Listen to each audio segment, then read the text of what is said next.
of stable coins on the blockchain. It's like US dollar or a country's currency attached to a token on a decentralized blockchain. That is not central bank digital currency. It's the 180 degrees opposite of it because it's on the normal blockchain, whether it's the Ripple, RLUSD, right, US dollar, or whether it's Tether's USDT or Circle's USDC or PayPal's or USD1, First Liberty, Trump's stablecoin. Yep. It's money outside of central banks. It's like, this gives us an option from not having to go into that. It's like, this is absolutely incredible. Folks, we have an amazing interview today with Dr. Kirk Elliott, who once again puts together pieces for us that some are confused about, including CBDC announcements from Trump, central banking issues, and more on precious metals. It is absolutely brilliant. Before we get into that, I want to share a few things that occurred over the weekend that really have piqued our interest. I'm going to get into that and play the interview. But first, I wanted to show you this. James Woods always has these amazing comments. How did Ben Garrison foresee the future all the way back in 2016? That's hilarious. If you're listening in, folks, there's a picture of Hillary Clinton. She's wearing a bag that says scumbag. She's holding a burn bag, we the people, like the Constitution. She was burning the Constitution. We've had enough of Hillary. President Trump has also, and he addressed this in an interview over the weekend. Check this out with Newsmax. These new emails, Mr. President, suggest essentially that Hillary Clinton personally approved the Russia hoax. With Obama. With Barack Obama. And my question is she finally going to pay for what she did, or does she get a pass again? So, we had her, and I had her right under the sights, and I told the people, look, you can't do this to a president's wife, an ex-president, and she was Secretary of State, right. But you can't do this to the wife of a president. And do you still feel that way? Well, I'll tell you how I feel about it in a second. If you remember, I was at a rally, and it was after the election, and they said, lock her up, and I said, no, look, we won, just relax. And I didn't do what other people would have done, what they would have done. And then they went after me, and they meant it. I said, it's amazing. I always felt that you shouldn't be doing this stuff, and I let Hillary off the hook. I totally left her off the hook. And then I let her off the hook for what? And then I come in, and they did the same thing to me. The difference is they actually meant it. And they hurt a lot of people, and it was all a hoax. And now they have it in black and white. No, I think they should pay a price. How directly? By the way, it's a very big price. It could be the biggest scandal in the history of our country, but it continues onward. And that continues onward. That scandal has continued from the... The scandal continues onward. Dan Scavino Jr. posted this, filed this one under Trump was right about everything. President Trump, remember May 28, 2020, put out for all to see Trump on the Russia hoax. When the papers come out, we will learn Obama knew everything. So other things, just wanted to let you know, just a couple updates before we get to the interview. The Corporation for Public Broadcasting, CBB, a major propaganda arm of the Democrat Party, is shutting down following Doge cuts. Amen to that. Huge contributor to PBS and NPR. See ya. Also, Tim Burchett just called for George Soros to appear before Congress to explain his involvement in the 2016 Russian collusion hoax. He says if he refuses, Congress should use their subpoena powers. It's getting better and better. Well, Ghislaine Maxwell has been transferred to a minimum security prison camp in Texas. Must have been provided to her since she gave up so many names. Who knows? But getting into the money side, gold is exploding after insanely bad jobs report. It looks like the economy isn't as great as reported. Zero Hedge just freaking out, watching all the numbers come in and other big numbers. Massive. The native-born jobs are skyrocketing. Foreign-born jobs are plummeting. In the last few months, the native jobs have grown to 1.8 million. That's American jobs. Foreigners have a negative 1.5 million. What a huge change. The lost jobs belong to criminal aliens who shouldn't have had them. I voted for this. Also, too late, Powell should resign, says President Trump, just like Adriana Kugler, a Biden appointee, resigned. She knew he was doing the wrong thing on interest rates. He should resign also. Check this out. What you see happening today is so far we're on a similar path where there's, again, no noticeable increase in inflation as a result of these tariffs. And in fact, not only that, but we put out a report a few weeks ago about how imported goods were actually getting cheaper relative to domestically produced goods. The numbers are looking good. CNN can't even cover it up. Now we're going to get into the interview with Dr. Kirk Elliott. Well, folks, it's great to have Dr. Kirk Elliott with us back again, amweknow.com/gold in the description box below. Of course, you can hit that link, have a conversation that I have with Dr. Elliott or somebody on his team anytime. My favorite part is that you have folks that will pray with you also, no matter what they've been going through. And this time that just amazing time that we're around. And I tell you what, you've hit the nose every single time when it comes to silver for the past few years. And we're watching that, and every single day I'm watching social media. Folks are talking about silver like crazy. We're getting big news on these big trade deals that are happening around the world. It's just onslaught of good news, I believe, from President Trump. It is amazing, LT. Like literally, this is just amazing to me. And in a world where there's like all this fear and everyone's like uncertainty, it's like, it's good to see that Trump is actually winning and winning really big. Like just a couple days ago, well, actually it was more than that, 4 days ago. Yeah. It's all when Jerome Powell basically made his speech, he said, I'm not lowering interest rates. It's like, all of the media had said, no, he's going to lower them. Trump is after him. You know, he's on his case. Right. And you and I had talked about this, and we said, no, he's not. And I did some other shows that day, and it's like, no, he's not going to do it because he hates President Trump. Right? Yeah. I mean, this is the rationale. He's willing to hurt the American people just to get one over on the president. I mean, this is to me, this is like an evil thing when a lot of Americans can't even afford to pay for their mortgages, right? It's like, why not lower it just a little? Why not have America's best interest in mind? I don't think that he does, LT. I'm serious. I don't think that he does, because it's more important to make Trump pay for a potential recession in the economy that's caused by these higher rates, because there's an election year coming up, the midterms. That's right. It's like, to me, it just smells funny.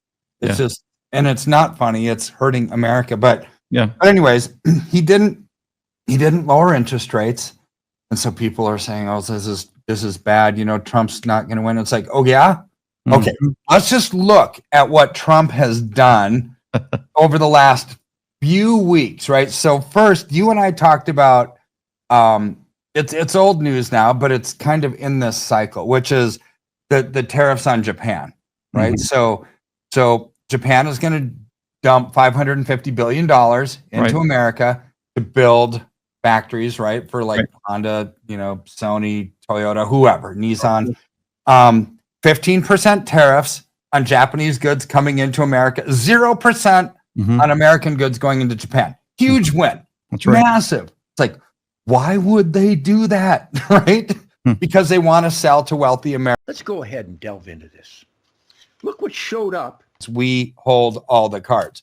So then, bigger than that was what he just did, which was Europe, right? So the tariffs on Europe are even more significant. So imagine with the products that come from there, whether it's chocolate or whether it's pharma or BMWs or Audis or Ferraris or Mercedes or Volkswagens or, I mean, you name it, right? There's a lot coming from Europe.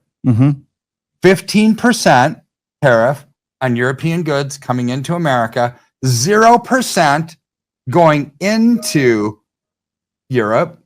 They're going to commit to like $600 billion of factories and capital investment into America, and they're going to buy $750 billion worth of energy. It's like, what? Like, this is even bigger. there is no doubt in my mind why when decades ago Trump wrote The Art of the Deal, that's like he knows how to negotiate, this That's guy. right. Right? It's like, Yeah. this is amazing. Yeah, I have a funny feeling we're going to start seeing a lot of American vehicles over in Europe finally, and Oh, my word. it's going to be huge. I mean, I think about it in this way: how many of these factories with these like GM, Ford, and what have you, they're going to have to start building a lot more to accommodate the number of orders that are going to come in from Asia and Europe alone. It's going to be phenomenal for us as far as jobs are concerned. Oh, and that's part of the goal. You know, how do you make America great again? It's not just a saying. It's you have to bring back the manufacturing back to America. That's really the meat and potatoes of any economy. That's right. And this is what he's going to do by using the tariffs to make foreign goods more expensive, using them as a negotiating tool for other countries that want to provide goods and services for America. But we're talking about goods right now. Right. Yeah, they're going to have to manufacture them in America. Well, is Toyota and Honda and Nissan going to build a factory in, call it Alabama or Tennessee, Yeah. and hire Japanese people? No, they're going to hire Americans. That's right. That's right. Right? So this is what's amazing about this is you're going to create jobs. I don't care if it's a foreign company. They're going to be hiring American people. And everything that they manufacture is still going to have a 15% tariff on it, whether it's made here or not. That's right. I mean, Trump is genius on this stuff. So then he did a tariff on India. Now, this one is just a slap in the face against China. Mm-hmm. Right. So there's two parts to every tariff. Number one, it's a revenue generating thing. Number two, it can be a negotiating tool. This one is saying, India, you know, if you keep aligning yourself so closely with China and the other BRICS nations and buying Russian stuff, well, you're going to get a tariff and you're going to get a retaliatory tariff. So you do what you want to do. Right. Leaving it up to them. Right. It's like, we're not going to threaten you with war. We're not threatening you with other stuff. It's like, if you don't want a tariff, then just comply. Period. Right. I mean, it's amazing. Right. So what are they going to do? They're going to comply. I don't know for sure if they're going to comply, but I can't see why they wouldn't. Right. Right. I mean, when you've got all these other countries, Europe and Japan, and now Mexico and Canada, and now India and all these other places, yeah, they're gonna comply, LT. So now Trump is upsetting the apple cart. He sure is. Globally. Oh yeah. And they're ticked. Right. This is why Jerome Powell really wants to stop him dead in his tracks. Right. This is why. Can I just bring up my opinion on Jerome Powell real quick? Just a thought. What if there's something going on where we're realizing what we call the normies, the folks that don't really pay attention much, that a lot of folks believe the Federal Reserve means they belong to the government. What if Jerome Powell, all of this is playing out so that folks start going, wait a minute, why can't he just get rid of him? Why can't he just get rid of Jerome Powell? I don't understand why Jerome Powell has all this power, and it wakes up the masses to just what kind of scam they've been pulling on us for all these years and stealing our money. I don't know. Just a thought. Okay. So that's a really good thought that leads into a video that I want us to watch. All right. Perfect. Great segue. Okay. That was a really good one. So there's this video from Christine Lagarde. She is Europe's version of Jerome Powell. Okay. She's the head of the European Central Bank. Oh, I didn't think about that. Yeah. So let's listen to what she has to say. Here we go. There is clearly an aspiration, a desire for digital payments, much more so than it was in the past. And this is growing. We are now, in the surveys that we've conducted across the 19 members of the euro area, we have more than 50% of the respondents who say, we want digital payments. Well, less use of cash, demand for secure and riskless payments.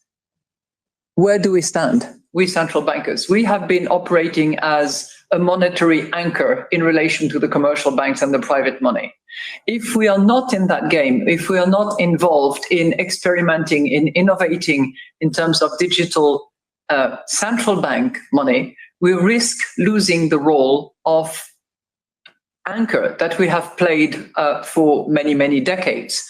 And we have historical examples of period where the central bank monetary anchor was not there, and that precipitated crisis after crisis. That certainly was the case at the time of the free banking in the 19th century. Do we want to go back to those days? Probably not. I would say certainly not from our vantage point, as a result of which we have to respond to the demand for those digital payments in order to maintain the role of anchor that we have been playing regularly. Anchor. You know, it's interesting. It sounds like she's admitting to something. Do we want to go back to when they weren't slaves to us? I don't know. That's my interpretation. What about you? Yeah, that's my interpretation as well. Okay, So she good. said a few key things in there. Hmm. Number one, do we want to go back to the 19th century era of free banking? No. Why wouldn't you want free banking? What is it that you're trying so hard to hold on to and be the anchor? Yeah. You know, it's command and control central banks, right? So this speech was basically a speech of admission or giving up, in the sense of they know that this is a point of desperation. Central banks are losing their grip on the control of people. Why? Because of cryptocurrency. Oh, Because of decentralized blockchain. And since I watched this speech, I've been thinking so much about this, LT, and she basically said digital money is coming, so we've got to adapt, right? We've got to get away from the way that things have always been and accept digital payments, right? This is what the world wants. So what's her response to it?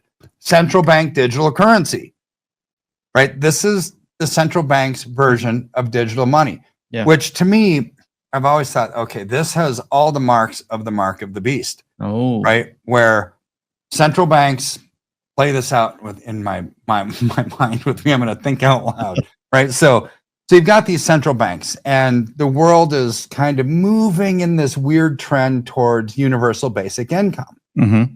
Well, as I read through Revelation, every man, woman, and child, can't buy or sell unless they have the mark, right?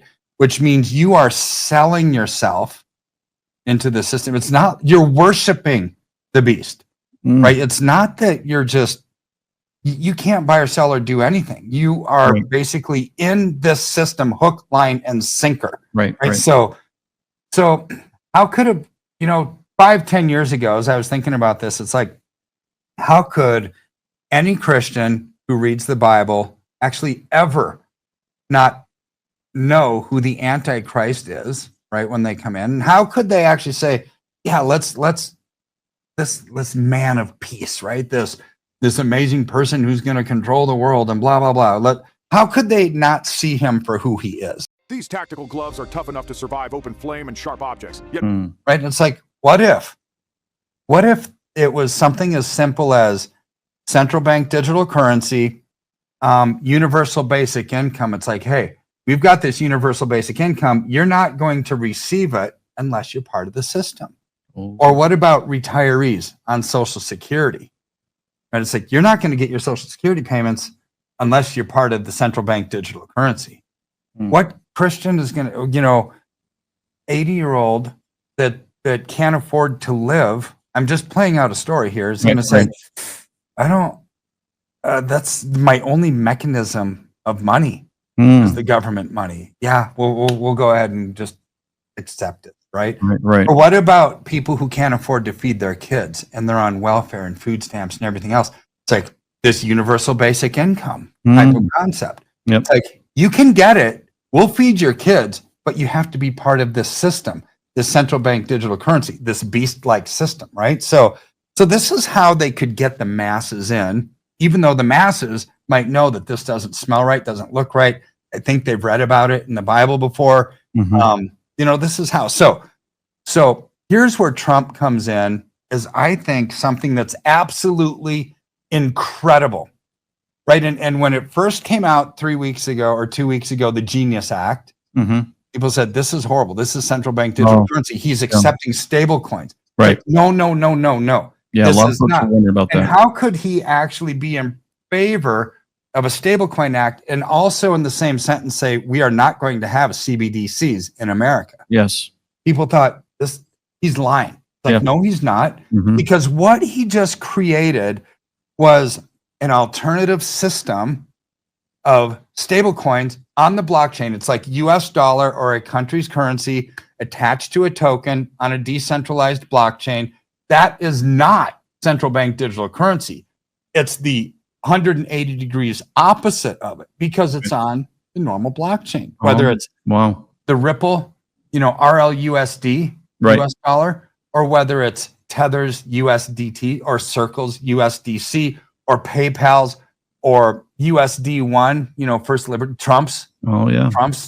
stablecoin. Yep. It's money outside of central banks. It's like, this gives us an option from not having to go into that. It's like, this is absolutely incredible. So when I look at this, I think, Oh, oh wow. my word, LT, Trump is winning on tariffs.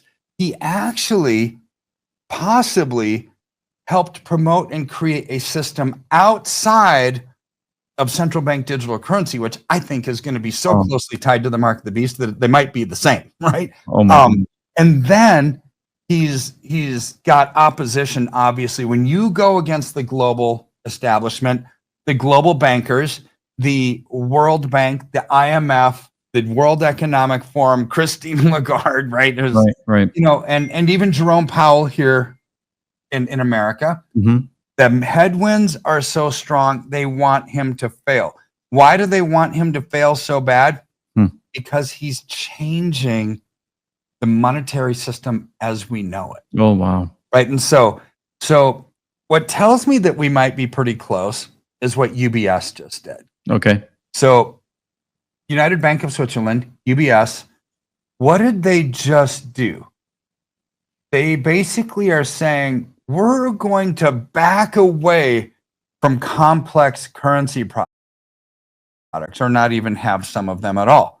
What's a complex currency product, right? It's a derivative. It's like trading when you see like pairs, US dollar to the Canadian dollar, the euro to the ruble, blah, blah, blah.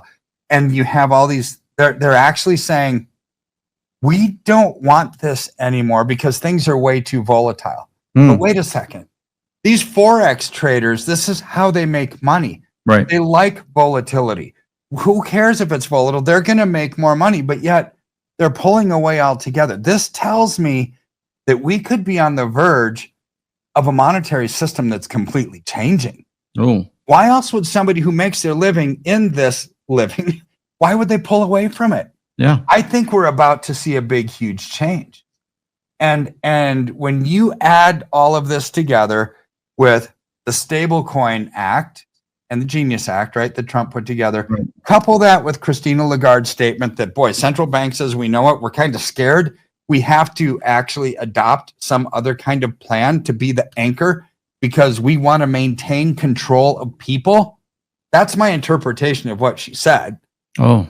Right. And so as I look at all of this and I see victory after victory after victory, even the little victories, like The View having their last show.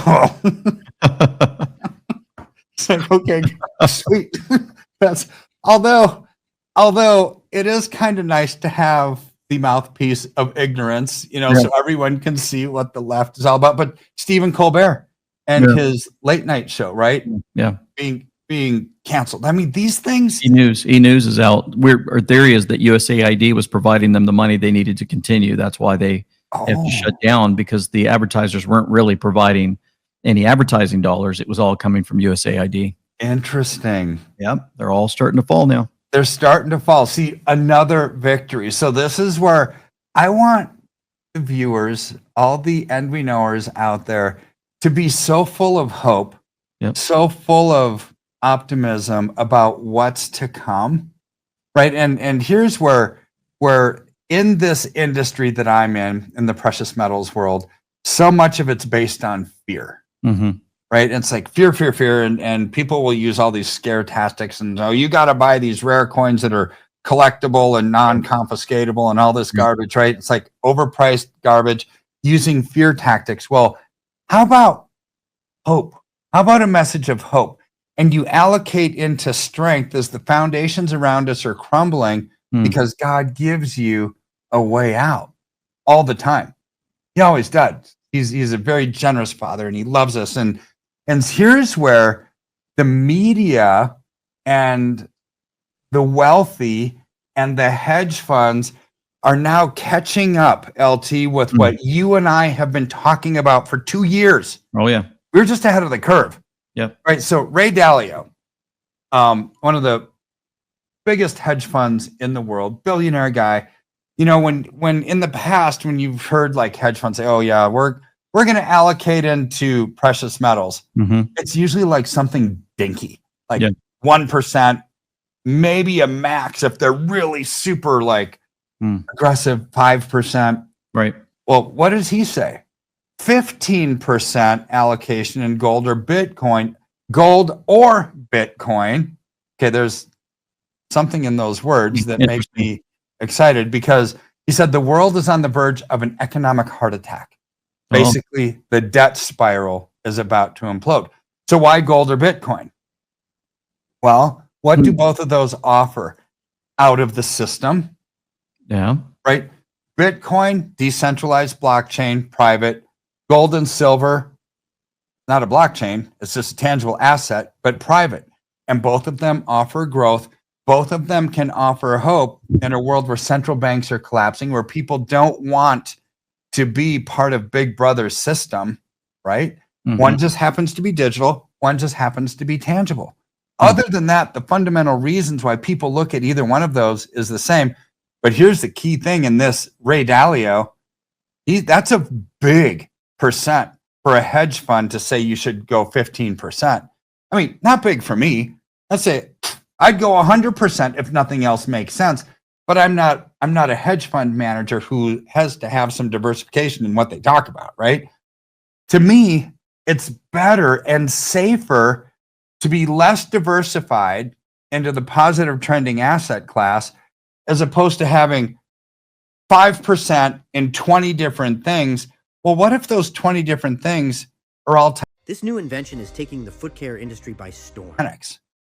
And they all sink because the economy as a whole is sinking. Like you might have these different stock portfolios, different bond portfolios, different this and that, and they all come sinking down